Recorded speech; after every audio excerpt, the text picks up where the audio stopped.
Chemistry Form 4 Third Midterm Scheme of Work Content. For this midterm we have to do two topics. They are topic number 14 reactivity series and topic number 10 electrolysis. In this presentation, I am going to talk about reactivity series. These are the learning objectives of this lesson. You can go through that. And now let's move to the lesson. Comparing orders of reactivity. When the orders of reactivity of metals with water, oxygen and air are compared, there is a pattern of result. We all know different metals reacting with different things such as water, oxygen or acid differently. So, we can see a pattern of result. Therefore, combining the information from all the reactions of metals with water, oxygen and air gives an overall order of reactivity called the reactivity series. The reactivity series is the list of metals placed in order of their reactivity. This is the picture of reactivity series. On top of this series, potassium is there. So, potassium is highest reactive metal. After that, sodium, then calcium, then magnesium, then aluminium, then carbon, like that, zinc, iron, hydrogen, lead, copper, silver and gold are in this reactivity series. When we are going up from this reactivity series, reactivity is increasing, and when we are going down to this reactivity series, reactivity is decreasing. We have to remember this reactivity series. One way to remember this order is to learn this by silly rhymes. One rhyme is given here. That is, please send Charlie's monkeys and cute zebras in hard lead cages equally guarded. That is one rhyme. You can make your own rhymes also. Anyway, you have to remember this order. Using the reactivity series,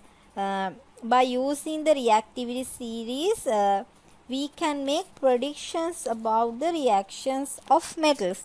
Predictions can be made about simple reactions of metals with oxygen, water and acids, and also predictions can be made about more complex reactions where one metal is competing with another. Simple reactions predictions. Use the reactivity series to predict if a reaction will take place and how intense the reaction will be. Here I gave some examples of metals. They are gold, calcium, sodium, silver, zinc.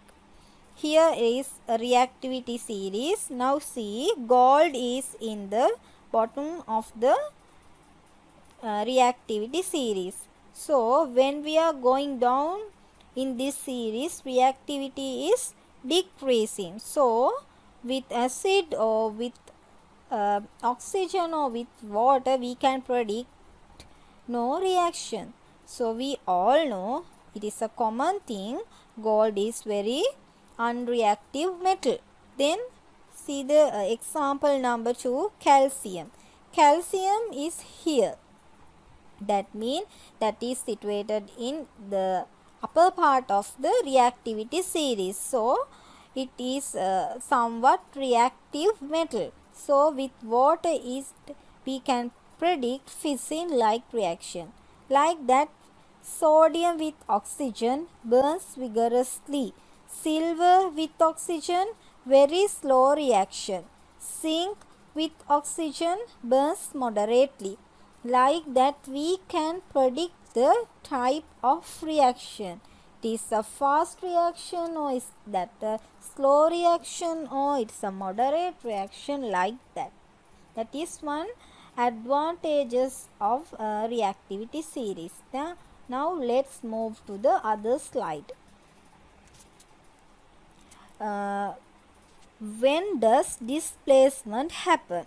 The reactivity series can be used to predict if a metal will react with a metal compound. For example, metal chloride or nitrate or sulfate or metal oxide. If the metal is more reactive than the metal in the compound, it competes with the less reactive metal. This is the uh, diagrammic explanation. More reactive metal when reacting with less reactive metal compound. In here, less reactive metal compound, the products will be more reactive metal compound and less reactive metal. In here, the more reactive metal pushes out or displaces the less reactive metal from its compound. Now think like this also. If the metal is less reactive than the metal in the compound, it will not compete, and so there is no reaction. That means less reactive metal is reacting with more reactive metal compound, so there is no reaction. Now what is the reason for this? The reason is less reactive metals can't push out or displace the more reactive metal, so there is no any reaction can be seen.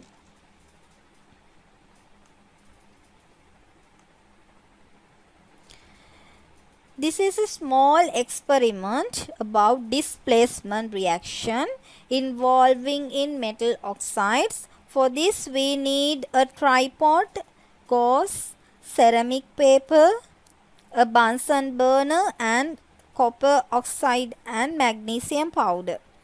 We have to take a metal mixture here, black color copper oxide and gray color magnesium powder, and magnesium powder and copper oxide are mixed together and heated very strongly.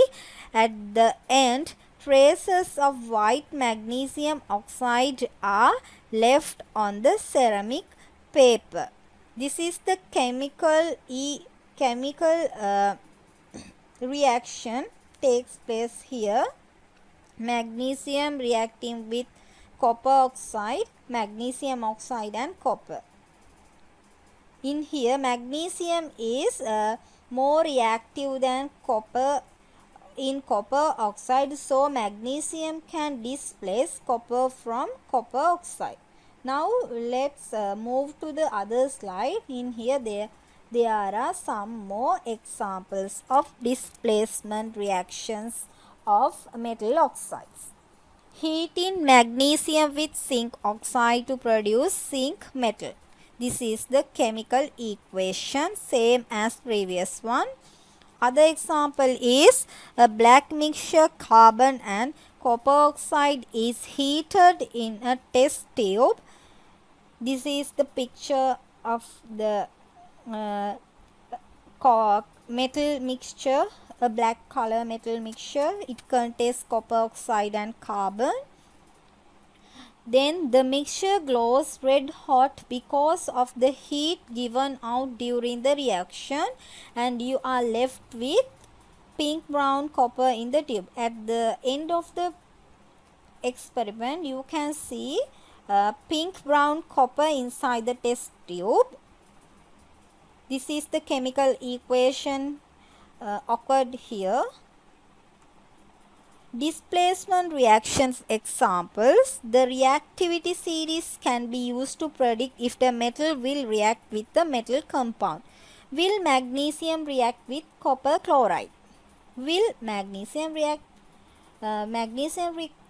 copper chloride? What is your answer? Yes. Answer is yes. Because magnesium, when reacting with copper chloride, magnesium can displace copper from copper chloride. So magnesium chloride and copper is the product of this reaction. Magnesium is a more reactive metal than copper, so magnesium displaces the copper from its compound. My next question is, will silver react with magnesium chloride? Now think, what is the answer? Yes, of course, there is no any reaction because silver is less reactive than magnesium in magnesium chloride. So, silver can't displace magnesium. So, there is no any reaction here. Now, let's move to the other slide. This is another example of displacement reaction. This photograph shows what happens when magnesium reacts with copper sulfate. This is the picture. Copper sulfate is a blue color solution and magnesium, pure magnesium, is a gray color powder. When we are using a powder, it is a gray powder, or when we are using a strips, magnesium strip, it is also silver or gray color. This is the photograph of this before the experiment.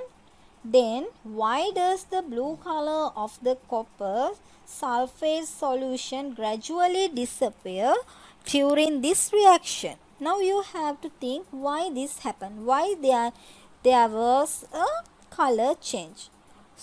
Reason is, when magnesium is reacting with copper sulfate, magnesium sulfate is formed as a product and copper also formed.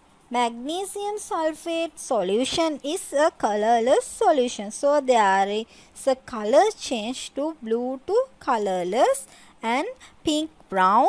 Copper is precipitated here. The explanation is, magnesium is more reactive metal than copper, and so the magnesium displaces the copper from the copper sulfate solution. This is why the blue color disappears. I think you all have clear knowledge about displacement reaction. This is about carbon and industrial use of carbon. Just read this. This is an extra knowledge for you. Now, oxidation and reduction reaction. When we are talking about displacement reaction, oxidation and reduction reactions are very much important. Oxidation and reduction can be described in two ways. They are oxygen transfer and electron transfer. First, I am going to explain about oxygen transfer. Oxidation is gain of oxygen and reduction is loss of oxygen. This is the example, previous example. When magnesium react with copper oxide, the products will be magnesium oxide and copper. In here, magnesium gain oxygen and oxidized into magnesium oxide, and copper lose its oxygen and reduced to copper. So, a redox reaction is one in which both reduction and oxidation are occurring. Oxidation and reduction always occur together, because if something uses oxygen, something else must gain it. A reducing agent is a substance that reduces something else. In this case, magnesium is the reducing agent because it takes the oxygen away from the copper oxide, reducing it. A oxidizing agent is a substance that oxidizes something else. The copper oxide is the oxidizing agent in this reaction because it gives oxygen to the magnesium, oxidizing it. When we are talking about oxidation and reduction reaction, there are so many new words, actually new terms we have to remember. They are what is reduction, what is oxidation, what is redox reaction, what is reducing agent, what is oxidizing agent. You should remember all these terms, and you should learn all this, and you have to understand about these new terms also. Now I am going to describe reduction and oxidation reaction by electron transfer.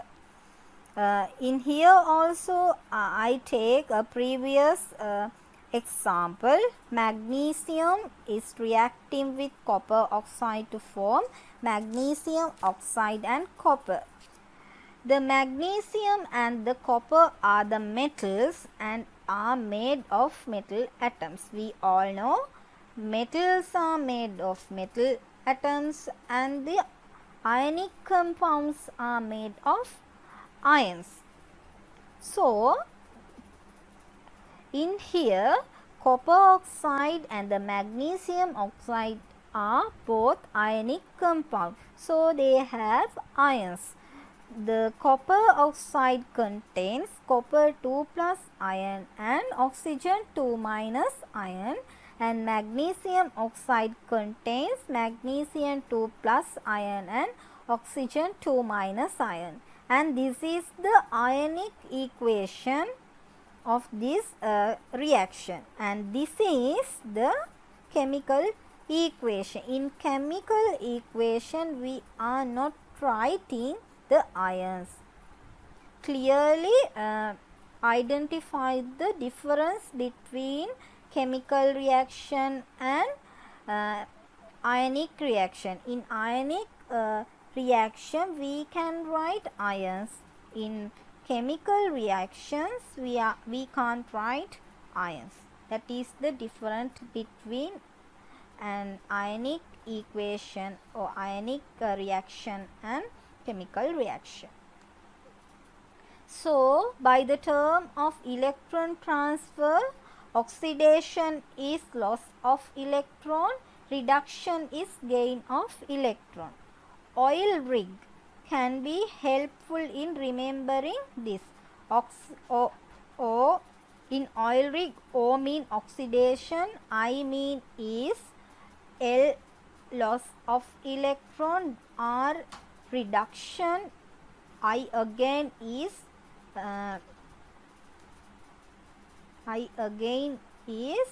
and G gain of electron. When you are studying or remembering some things, you can remember, you can't remember easily. Very good method is to make some rhymes or words like this. In previously also I taught a rhyme for remembering reactivity series. Now this one, oil rig. You can make your own words or rhymes for remembering things. That is very important when you are studying something. Okay, up to this I have talked about metals and their solids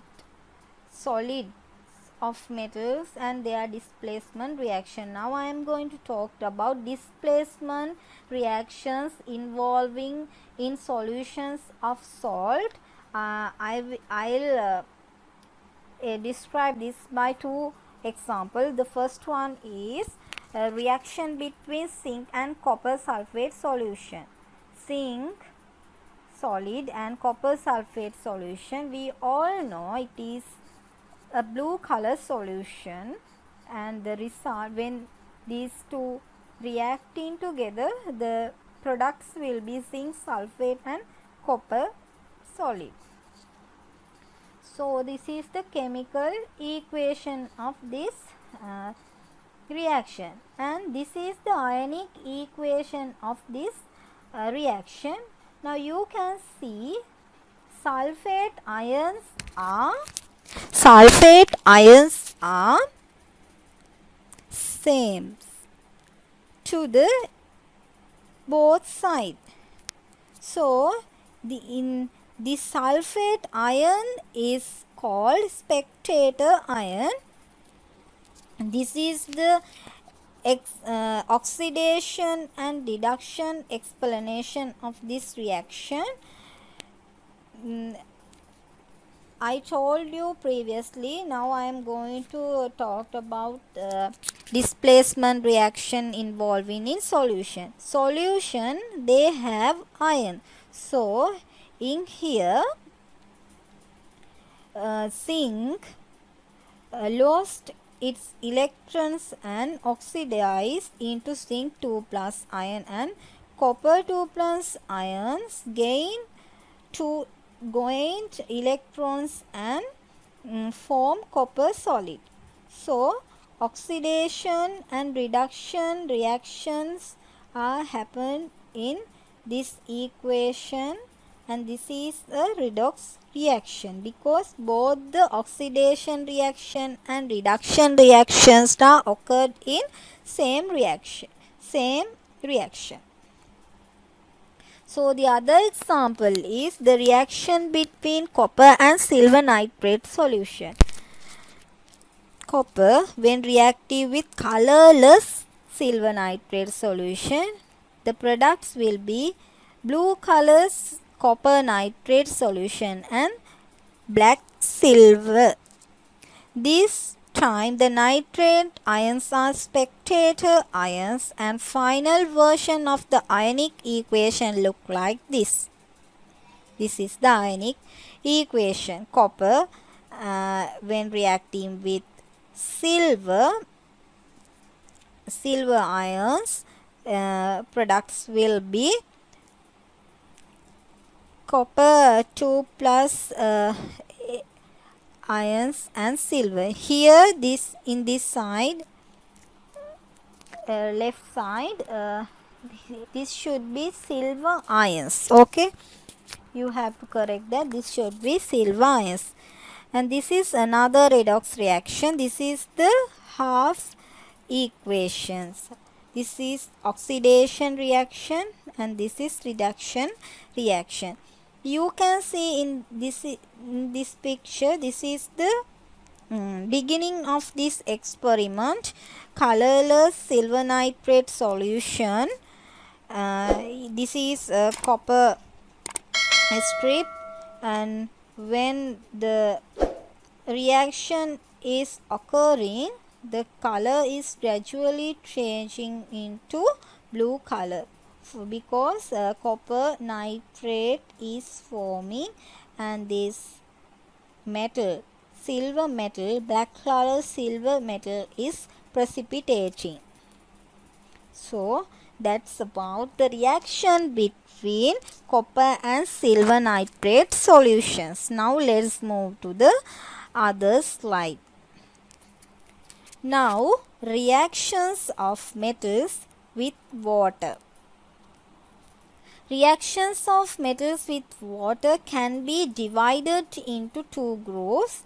They are metals above hydrogen in the reactivity series and metals below hydrogen in reactivity series. First, I am going to teach you about metals below the reactivity series. Now remember about the reactivity series. Where is the hydrogen?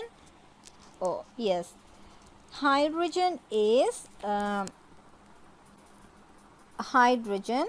Below the hydrogen there are few metals. They are copper, silver and gold. These metals are not reacting with water or steam. Metals below hydrogen are not reacting with water or steam. Now come to this side. This about metals above hydrogen. There are many metals above hydrogen.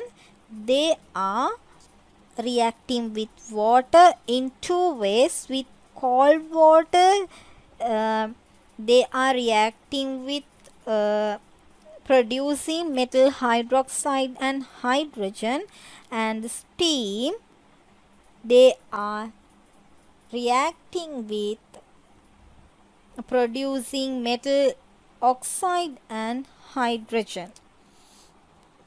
Now let's see some example for this. Lithium, when reacting with water, in here this is this water referred to the cold water. Products will be lithium hydroxide and hydrogen. This is the balanced chemical equation. Always when you are studying these things, try to write these equations yourselves. Sodium with cold water, sodium hydroxide and hydrogen.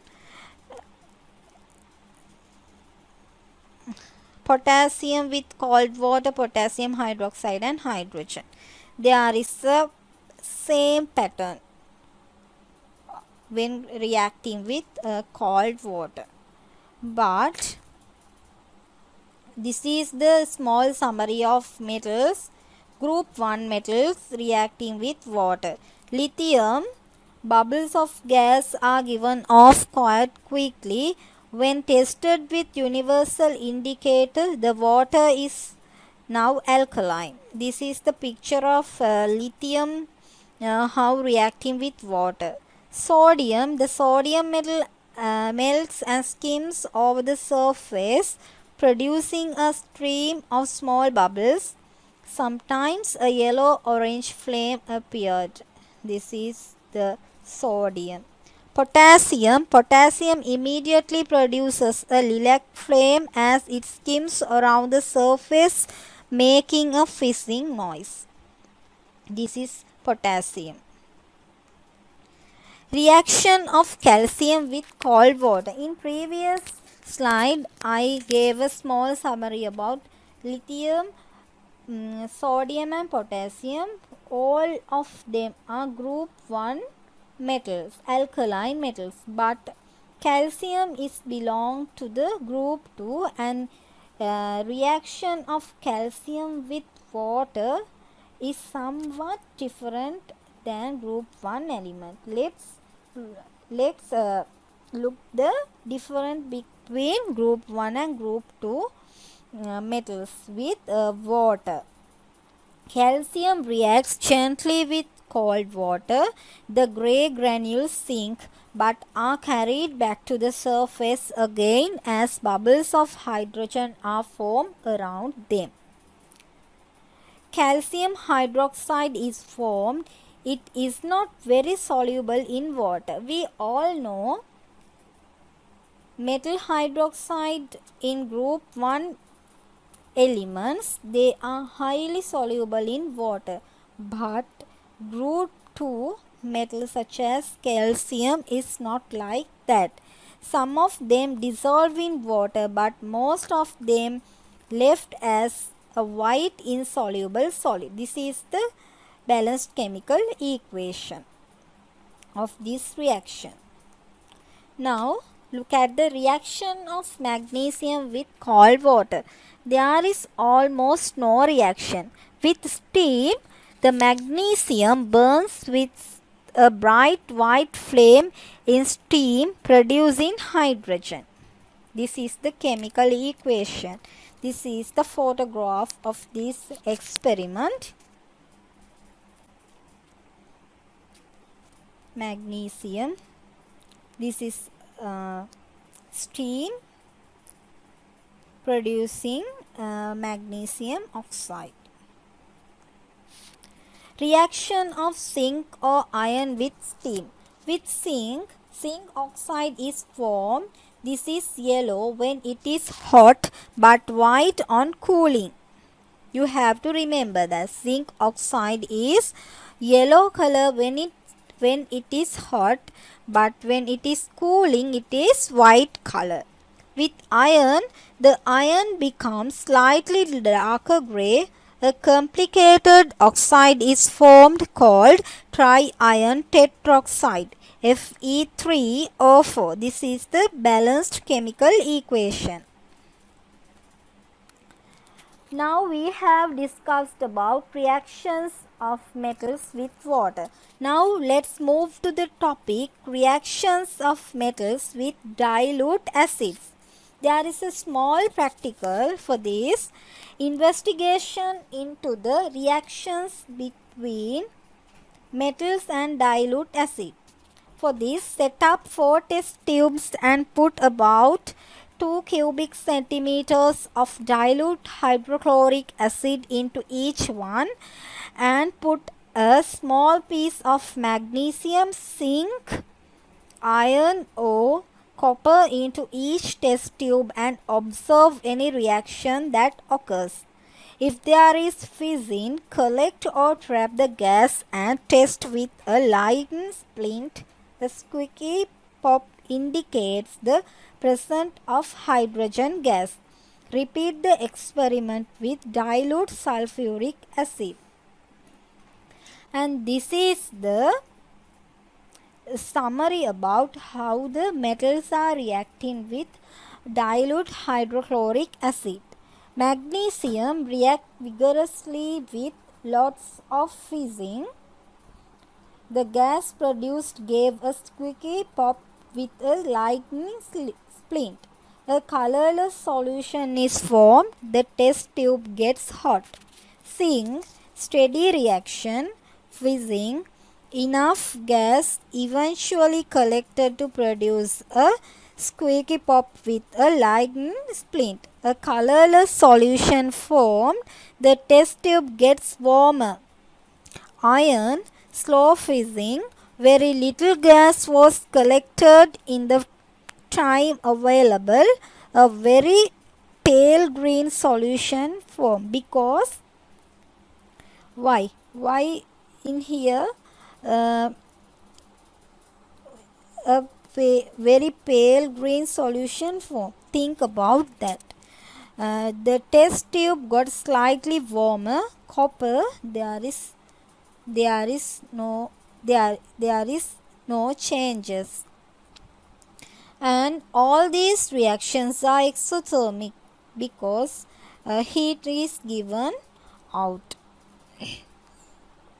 Now let's look at the animation of how these metals are reacting with HCl. Sodium in our labs we are not doing this part because this is highly explosive reaction. Magnesium,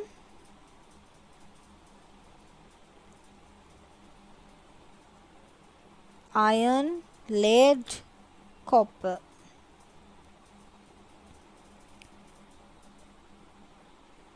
Magnesium is vigorously reacting with HCl, iron,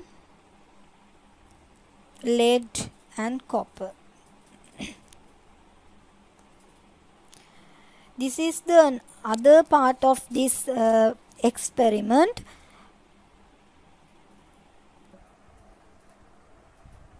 Measure out 50 cubic centimeters of hydrochloric acid using 50 cubic centimeter measuring cylinder.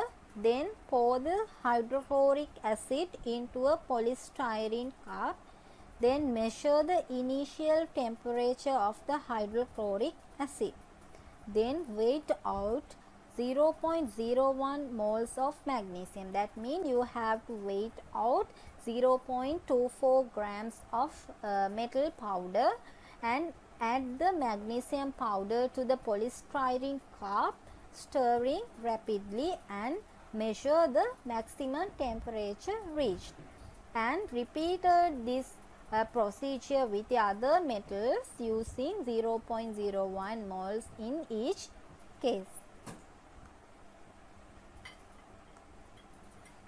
The data of this experiment could be like this, and we can plot a bar chart for this data. Temperature changes and metals. For the y-axis we have to take changes in temperature in Celsius, and in this x-axis we have to take a metal. In here you can see higher temperature change can be seen in magnesium. That means it is highly reactive in HCl. It has highest reactivity.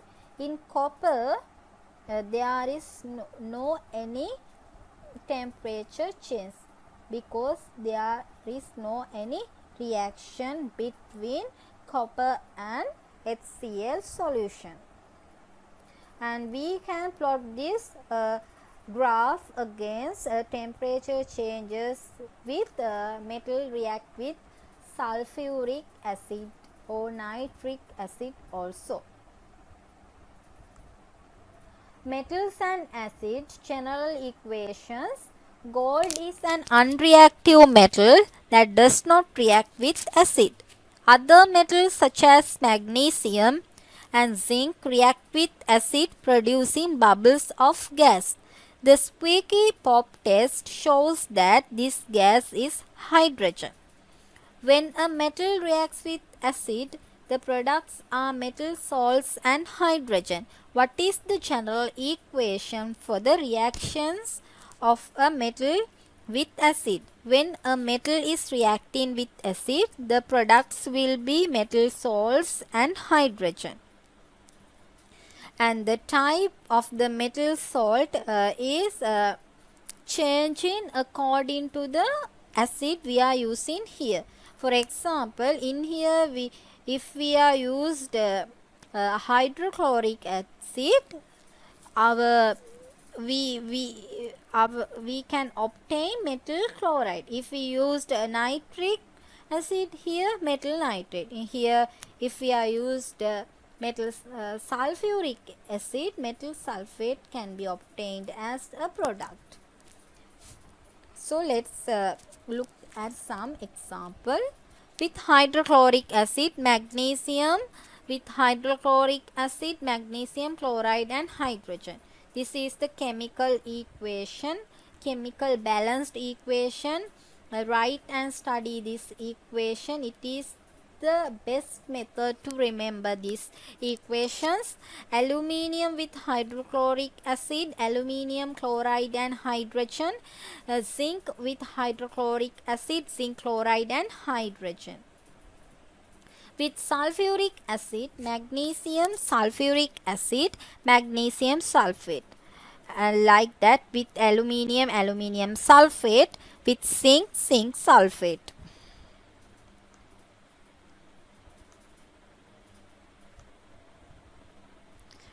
This is the small summary about how the some metals are reacting with cold and hot HCl.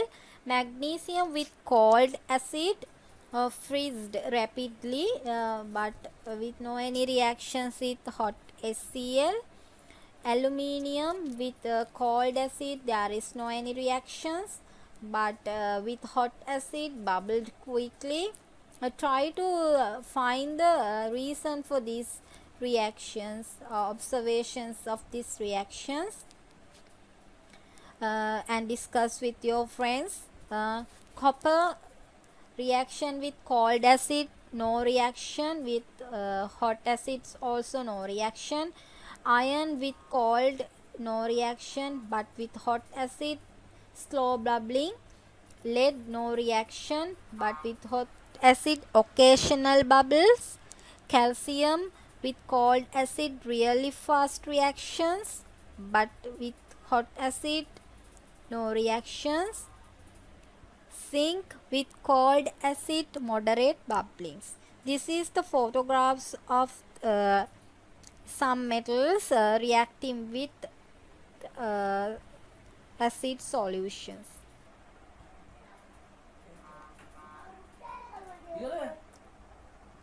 Rusting of iron. Actually, this is the last part of this lesson. What is rusting? Rusting is with the presence of oxygen and water, iron, metal iron can oxidize and form its metal oxide. It is rusting of iron. Rusting, iron rusting in the presence of oxygen and water. The formula of iron rust is Fe2O3.xH2O, where X is a variable number. Rusting can be described as a redox reaction. The iron is oxidized. Rusting is accelerated by salty water. That is a small note about rusting. But rusting is very much big problem in day-to-day life. Because of this iron rusting, most of our equipments or things we are using to do our works cause problems. So people find preventing method for this rusting. First one is preventing rusting by using barriers. Most obvious way is keep oxygen and water away from iron. If we want to prevent rusting, we should keep oxygen and water away from iron. And can do this by painting, coating it in oil or grease, or covering it in plastic. Coating the iron with the metal below in the reactivity series. For example, coating steel with tin for tin cans is also a barrier method. Barrier method is usually quite cheap ways of preventing rusting, but once coating is broken, iron underneath is exposed to oxygen and water, and then the iron will rust. This is the big problem with using barrier method. So people found some other method. That method is galvanization. Galvanization is a very common thing using to prevent rusting. Galvanized iron is iron that is coated with a layer of zinc. As long as zinc is under-scratched, it serves as a barrier to oxygen and water. This is because of zinc is more reactive than iron.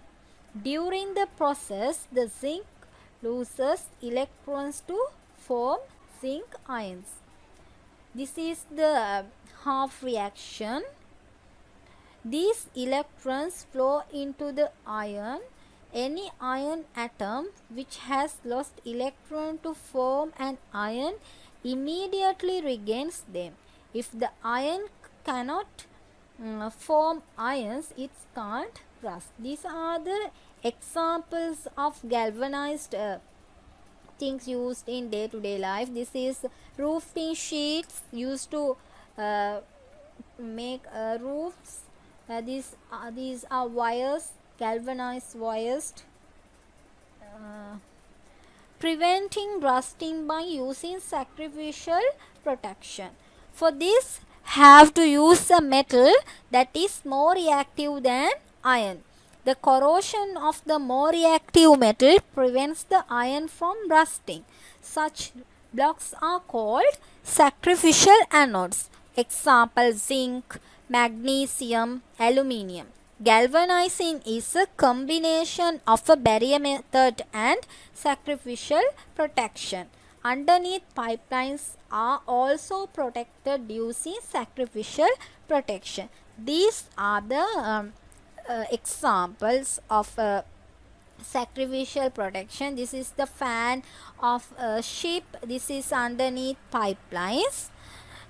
This is this about the lesson reactivity series. In this lesson mainly we talked about the reactions of metals with oxygen, and displacement reactions occurred in metal oxide, and reactions of metals with water, reactions of metals with acids, and finally we have talked about rusting of iron. And I hope you all have understood about this lesson. uh, you all have to do the chapter and questions, which is in page number 157 to 159.